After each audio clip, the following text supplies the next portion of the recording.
Les vraies voix Sud Radio, 18h-20h, Cécile Doménibus, Philippe David. Ça va Philippe David? Ça va très bien, surtout qu'on va parler d'impôts. Oui. C'est ce que disait Audiard. Bientôt, il va nous rester plus que l'impôt sur les eaux. Voilà. L'impôt sur les eaux, oui, pas mal ça. Pas mal. Je pensais que ça vous intéressait parce que je pensais que vous parliez d'impôt, impôt POT, c'est impôt à boire. C'est pour ça que vous étiez content en fait. Moi je suis toujours partant. Voilà. Non, l'abus d'alcool c'est est vrai qu'on dangereux pour parle la plus santé. du tout, on n'a plus le temps, on parle plus du tout de bouffe dans cette émission. Enfin, on laisse plus Philippe parler de bouffe, c'est ça qui Depuis que je suis au régime. ça se voit, oui, bien sûr. Vous voulez savoir ce que j'ai mangé à midi, moi, non? Poulet au vin jaune. C'est délicieux, le vin jaune du Jura. C'est bon. Mais c'est pas bon à boire. C'est pas bon à boire, mais c'est super bon à cuisiner. C'est une conversation passionnante, je vous le dis. C'est hyper intéressant. J'aurais regretté cette journée si je n'avais pas eu cette conversation avec vous. Mais on va quand même y aller. Allez, tout de suite, la question du soir. J'en peux plus. La commission mixte paritaire, ces députés et sénateurs qui doivent trouver un compromis sur le projet de budget, a donc entériné hier la surtaxe sur les très grandes entreprises, malgré la colère des grands patrons. Surtaxe qui doit rapporter, on le rappelle, 8 milliards à l'État. Afin de défendre l'emploi dans l'industrie, plusieurs centaines de salariés d'Arkema, Vencorex, mais aussi Michelin, Auchan, les fonderies de Bretagne se sont mobilisés face au ministère des Finances à l'appel de la CGT. Quand on vient en France et qu'on voit qu'on s'apprête à augmenter les impôts de 40% sur les entreprises qui fabriquent en France pour pousser à la délocalisation, c'est idéal. Alors je ne sais pas si c'est vraiment l'objectif du gouvernement, mais en tout cas, il va l'atteindre. Ce chantage à l'emploi, on n'en peut plus. Pour rester sur le cas de Bernard Arnault, c'est seulement 20% de ses salariés qui sont en France aujourd'hui, donc le Made in France est très relatif. Les vraies voix Sud Radio.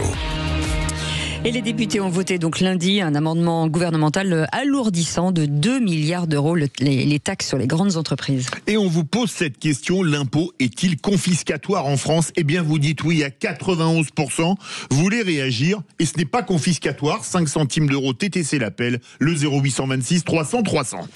Françoise Degois, alors c'est étonnant puisque en 2014, un contribuable s'était plaint et finalement la Cour de cassation et le Conseil d'État ont dit que les impôts n'ont jamais été confiscatoires. Jamais.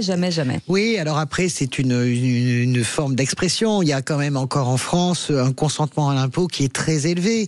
C'est l'héritage de la Révolution, les impôts. On a compris, c'est aussi la démocratie. C'est-à-dire que vous payez, vous contribuez au bien-être de la société. Donc ce truc-là, quand même, quelle que soit la nature des débats, et au moment des débats sur le budget chaque année, et particulièrement sur ce débat-là, évidemment, on a toujours les mêmes, les mêmes inflexions, les mêmes mots, etc. Donc, l'impôt n'est pas confiscatoire. Les députés ont voté. Alors, c'est très marrant parce que c'est le gouvernement. C'était un amendement du gouvernement présenté par Roland Lescure, le ministre de l'économie et des finances, et c'est la gauche qui l'a voté. Et les macronistes se sont abstenus. Donc, 2 milliards en plus.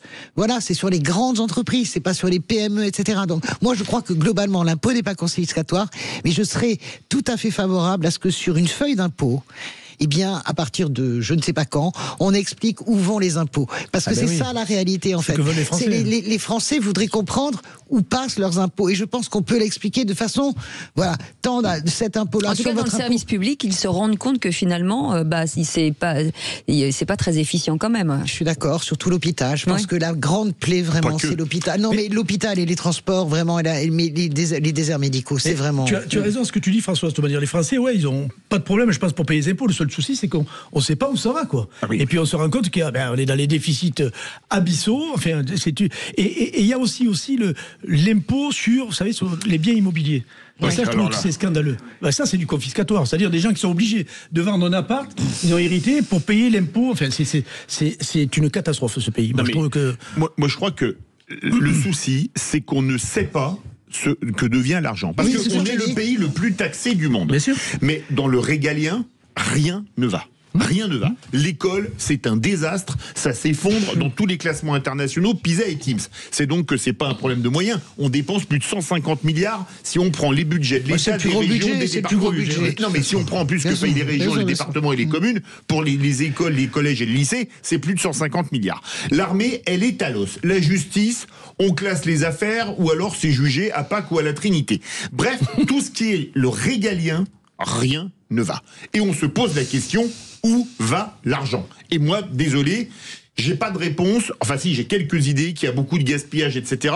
Mais ce serait trop long à expliquer ici. Et ça, les Français n'en peuvent plus. Si on avait un régalien fabuleux, que l'hôpital, on n'avait pas 8 heures d'attente dans le couloir des urgences, que l'école était la meilleure du monde, que l'armée avait 4 porte-avions, qu'elle était super équipée et tout, que la justice jugeait en 3 mois au lieu de la 3 police. La police, bien sûr. Évidemment, les gens diraient, on consent à l'impôt. Le problème, c'est que là, ils en ont pas pour leur argent. On paye par force, je veux dire, on paye les impôts d'un 3 étoiles au Michelin et on a le service d'un mauvais fast-food. Est-ce que c'est pas l'opacité sur les lois, parce qu'il y a pas mal de lois d'impôts, et plutôt que de faire des retakes en disant voilà, on a mis ça en place, ça fonctionne pas vraiment, on va revenir en arrière, on va changer. Je pense qu'il faut changer de méthode. Okay, et d'ailleurs, moi je suis d'accord avec ce que vous dites, tout ce que vous dites, c'est-à-dire que il faut changer de méthode. Depuis, vous me connaissez ? Non, mais je pense que ce qui est en train de se passer au Parlement est vraiment majeur. On se rend pas compte du changement de culture politique qui est en train de s'opérer. Vous avez des gens qui travaillent ensemble et qui font quasiment chacun, sans perdre leur idéologie, de la coproduction de budget. Ça n'est jamais arrivé. Et ça veut dire qu'on va peut-être arriver à ce changement de mœurs politiques qui est qu'à un moment donné, on peut avoir un ministre de l'économie et des finances qui arrive un soir et qui dit ok, voilà, là on s'est trompé, là on a trop, là on va remettre, là on va... T'es optimiste, ma chère Françoise. Écoute, moi je vais te dire, je suis optimiste. De toute façon, est-ce qu'on a le choix Et je suis très heureuse de l'être. Je vais vous dire, ça fait 25 ans que je suis journaliste politique, éditorialiste. J'ai fait tout en France, à l'international. J'ai jamais vu, peut-être une situation, je n'ai jamais vu un Parlement français qui débat de cette manière-là. Alors il y a des noms d'oiseaux, etc., mais qui avance aussi intelligemment. Je ne sais pas si ça va au bout, parce que le chemin de crête, vous avez 800 mètres d'un côté d'abîme et 800 mètres de l'autre côté. Tu vois, c'est sur le pic du Midi ou sur l'arrêt de la Grande Fâche. Tu vois, t'es là. Bon, c'est très, très. Ce chemin est très étroit. Il y a une conscience générale. Il y a une conscientisation. Okay. Et même LFI, très bruyant ce week-end, etc. Hier, ils ont voté. Les gens, ils sont au travail. Les gens se parlent et ils essaient de coproduire pour éviter un désastre démocratique, et je pense qu'on est en train de vivre un truc. Et ça fait un moment, la coproduction, ça fait un moment que ça dure, et le budget est toujours pas voté. Hein. Mais c'est normal, c'est 70 jours, on dirait que tu sais pas ce que c'est un budget. Mais moi je suis pas d'accord avec ça. Il Non, mais c'est 70 jours. Il y a un consensus, tu dis, mais chacun est sur sa ligne et veut pas bouger. Je suis pas d'accord, je pense que tout le monde fait des pas. Je pense qu'on va atterrir. Par exemple, la gauche demandait 4 milliards de plus sur les entreprises. Finalement, on atterrit, on coupe en deux, on tombe à 2. Vous voyez, et c'est ça dans tous les domaines. Je dis pas qu'on va y arriver, mais je dis que quand même ce qui se passe est assez exceptionnel, moi je trouve. Non, mais moi je trouve que pour la question... T'es pas d'accord avec ça sur le renouveau Non, moi je crois qu'aujourd'hui, les gens se mettent à peu près d'accord parce qu'ils veulent sauver leur siège.